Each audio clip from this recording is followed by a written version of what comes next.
So guys, NEET 2024 is finally over. ठीक है, आज 5 मई है, 2024 है और नीट 2024 इज़ फाइनली ओवर. अब बात ये आती है कि हाउ वॉज द पेपर. ठीक है, लेकिन उसके पहले सब चीज़, अब एग्ज़ाम ख़त्म हो चुका है. अब हम क्या करेंगे, अब हम चिल करेंगे. ठीक है, अब उतना स्ट्रेस आउट नहीं करना है कि कैसा गया क्या गया, जैसा गया अब उसे रहने देते हैं. सोच के भी कुछ फ़ायदा नहीं है. ठीक है, एनालाइज हम लोग एक दिन बात कर सकते हैं. ठीक है, अभी आज का दिन आफ्टर काउंटिंग द आंसर और गेटिंग योर मार्क्स आपको पता चल चुका है कि how much you are getting. ठीक है, तो अब उसके ऊपर ज़्यादा सोचने का बात नहीं है. Let's leave it, let's call it a day. ठीक है, और आगे बढ़ते हैं. ठीक है, यही होता है लाइफ. ठीक है, तो अगर बात करें पेपर की, तो मैंने पेपर थ्रू एंड थ्रू देखा, टॉप टू बॉटम देखा, साइड टू साइड देखा और ये बात हुई कि जो पेपर का जो लेवल है वो मॉडरेट टू इजी आया है. जो पेपर में क्वेश्चंस आए हैं वो बहुत ज़्यादा रिपीटेड क्वेश्चंस है, प्रीवियस ईयर टॉपिक से रिपीटेड हुए हैं. ठीक है, या फिर हम बोल सकते हैं डायरेक्टली क्वेश्चंस उठा के भी दे दिए गए हैं बहुत जगह पे. तो उसमें तो कोई ऐसा इफ़ एंड बट का तो सवाल ही नहीं उठता है कि कैसा गया कैसा नहीं गया. हाँ, फिज़िक्स में एक दो क्वेश्चंस ऐसे थे जो कि थोड़े ट्रिकी थे, लेकिन वो सारे क्वेश्चंस छोड़ने ही वाले होते हैं. या फिर मतलब अगर आप बना रहे हो तो आप बहुत कॉन्फिडेंट हो कि हाँ ये चीज़ सही होगा. ठीक है, एज केमिस्ट्री में मुझे ऐसा लगा नहीं कि कोई ऐसा क्वेश्चन था जो कि बहुत ट्रिकी हो. स्टिल अपनी अपनी बात है. ठीक है, मुझे मॉडरेट, इसलिए मैंने मॉडरेट रेंज में रखा है. मॉडरेट टू इजी पेपर था. यू कैन, मतलब अगर हम बायो की बात करें तो बायो में आसानी से, मतलब सारे क्वेश्चन एनसीईआरटी से थे. ठीक है, एक दो की अगर हम बात करें थोड़े थोड़े अपर लेवल पे थे, लेकिन कहीं ना कहीं एनसीईआरटी ने मेंशन कर रखे हैं वो सारी चीज़ें, तो हम बोल नहीं सकते हैं कुछ. ठीक है, तो इसीलिए one can easily score 350 out of 360 अगर हम बायो की बात करते हैं. तो फिज़िक्स केमिस्ट्री में वैसे ही 150 आप आराम से स्कोर कर सकते थे. तो ये सारी बातों का ध्यान रखते हुए कि इस साल का कट ऑफ कितना जा सकता है, तो जैसा हर साल ट्रेंड जो है वो बढ़ता ही चला जा रहा है, तो लास्ट ईयर जो ट्रेंड था उसी के अप्रॉक्स हम बोल सकते हैं इस साल का भी कट ऑफ जो होगा वो हम बोल सकते हैं एसएचएम शो करेगा उसी के अराउंड, वो मीन पोजीशन होगा. ठीक है, उससे थोड़ा सा +-5 +-10 हो सकता है. तो आई गेस कट ऑफ जो होगा वो 650 प्लस होना चाहिए. ठीक है, ऑल इंडिया के लिए.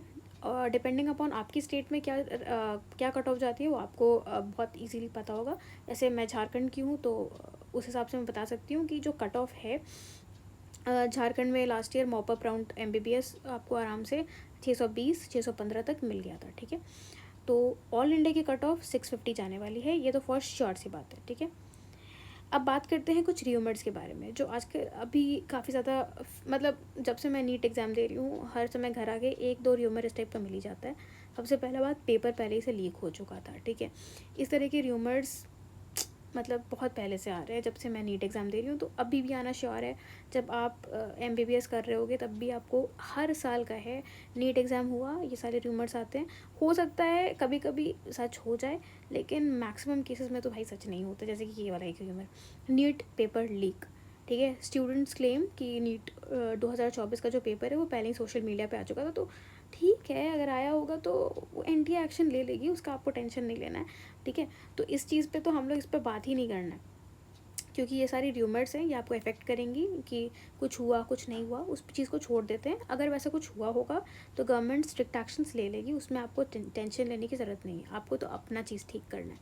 ठीक है, फिफ्थ, और वैसे भी अगर ये इंस्टाग्राम पे लीक हुआ था तो वैसे ही भी ये नीट के एक दो दिन पहले सारे इंस्टाग्राम अनइंस्टॉल करते, वैसे एक फालतू सी बात थी ये. लेकिन स्टिल अगर कुछ ऐसा होगा तो गवर्नमेंट एक्शंस ले लेगी. अब ये है कि आगे क्या करना है. ठीक है, एक तो 3 कंडीशंस हो सकते हैं. First, ma'am I am very sure I am getting a seat. Good, go ahead, chill करो, कुछ कोई दिक्कत नहीं है. एक है कि भाई हम बीच बीच में हैं, यानी हम ऐसे एक मार्क्स पे हैं, जैसे हमको मान लो 600 आ रहा है या 590 आ रहा है, मिल भी सकता है नहीं भी मिल सकता है. ठीक है, तो ऑब्वियस सी बात है ये मॉप अप राउंड में ही जाके कंफर्म होगा, जब आपका स्टेट कोटा का सीट्स, जब कितने वेकेंट सीट्स बचे उस हिसाब से पता चलेगा, है ना. तो अभी क्या करो कि आप थोड़ा सा काउंसलिंग पे ध्यान दो. अगर आपके 590 से 600 के बीच में, थोड़ा काउंसलिंग पे ध्यान दो. लास्ट ईयर अपने स्टेट का ट्रेंड देखो किस हिसाब से गया है. अगर आपके स्टेट में उस रेंज पे कॉलेज मिल गया है मॉप अप तक, तो आप थोड़ा सा लगे रहो। अगर नहीं मिला है तो मैं बोलूँगी कि आप थोड़ा सा चिल करो और प्रेपरेशन फिर से स्टार्ट करो। तीसरे ऐसे कैटेगरी के लोग होते हैं जिनको कोई चांस ही नहीं है, जिनके बस 480-500 के अराउंड आए हैं, तो मैं यही बोलूँगी आपको भी चिल करो थोड़ा सा, क्योंकि अभी जस्ट एग्ज़ाम हुए हैं। मैंने ये नहीं बोलूँगी कल से बैठ जाओ पढ़ने के लिए, नहीं नहीं, आराम से चिल करो, चिल मारो, ठीक है। और 10-15 दिन का गैप लो, टेक अ ब्रेक। उस ब्रेक में क्या करना है, उस ब्रेक में हमें डिसाइड करना है कि भाई हम इस साल कौन से कोचिंग से एसोसिएट होंगे, क्योंकि देखो प्रेपरेशन आप अकेले बैठ के नहीं कर सकते हो, चीज़ें समझाने वाला कोई हो तो बेटर होता है, ये ध्यान रखो। बहुत सारे लोग हैं जो कोचिंग अफोर्ड नहीं कर सकते, तो यूट्यूब पे बहुत सारे वीडियोस हैं जो अवेलेबल हैं, जिसको आप एज अ मतलब एज अ स्टेपिंग स्टोन ले सकते हो, उससे कुछ सीख सकते हो, ठीक है। आजकल सारी चीज़ें ऑनलाइन अवेलेबल है, बस आपको ढूंढना आना चाहिए, ठीक है। तो डिसाइड दिस, कौन सा टेस्ट पेपर लेना है, कहाँ का मॉड्यूल लेना है, सेल्फ एनालिसिस करो कि कहाँ गलती हो गई, किस वजह से मेरा छूट गया, मैंने कहाँ ये मैं किया होता, या ये मैंने कुछ गलतियाँ अगर मैं नहीं किया होता तो मैं शायद आज अच्छा मार्क्स ला सकता था। तो वो सब चीज़ें भी बैठ के एनालाइज़ करो, लेकिन इसमें डिप्रेशन में नहीं जाना है, बस एनालाइज़ करना है जैसे हम क्वेश्चन पेपर एनालाइज़ करते हैं। और जैसे एनालाइज़ करो वो चीज़ पेपर पे लिखते जाओ और वही चीज़ इम्प्लीमेंट करो, और इस साल 100% दो। तो दैट वॉज इट। अगर इसके अलावा कोई डाउट्स हो तो आप पूछ सकते हो, ओके। एंड आई होप आप लोग अच्छे से, मतलब जो भी चीज़ है ज़्यादा टेंशन लेने का ज़रूरत नहीं है, आराम से चिल करके रहो, ठीक है। Okay then, see you all, bye.